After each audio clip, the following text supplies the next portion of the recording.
ఇద్దరు బిడ్డలే ముద్దు, మూడో బిడ్డ వద్దు అని అంటున్నారు కదా, అది మనకి హిందువులకే వర్తిస్తుందా? ఒకవేళ హిందువులు మూడో బిడ్డని కంటే ఎమ్మెల్యే సీటు కూడా ఇవ్వరు అన్ని హద్దులు పెట్టారు కదా, మరి ముస్లింస్ కి ఎందుకు మీరు హద్దులు పెట్టట్లేదు? రేపు మనకు రాబోయే బిడ్డలకి సెక్యూరిటీ, సేఫ్టీ ఎక్కడుంది? ఇక్కడ ఉందా?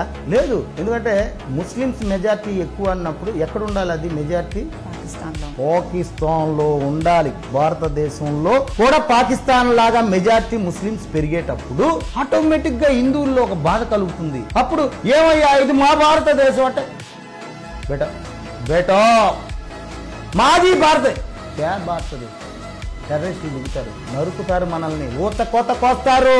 అప్పుడు జనగణమన అధినాయక జయ భారత భాగ్య విధాత ఇంకా పాడడం ఉండదంటారు? ఇంకేముంటుంది తల్లి. ఏం పేరు మీ పేరు అంటే? నా పేరు రామచంద్రయ్య. హిందూ ఒక్కటి ఆలోచించమ్మా, హిందూ తత్వం మంట కలిసిపోతుంది. రాబోయే రోజుల్లో సంక్రాంతి పండగ ఉండదు, దీపావళి ఉండదు, కార్తీక మాసం ఉండదు, వినాయక చవితి ఉండదు, ఉగాది ఉండదు. పాకిస్తాన్ లో చేస్తారు వీళ్ళు. సంక్రాంతి పండుగ ఒకసారి టపాసులు కాలమని, అదే ఇక్కడ రంజాన్ చేయొచ్చు, బక్రీద్ చేయొచ్చు. పాకిస్తాన్ లో ఉందా చెప్పు?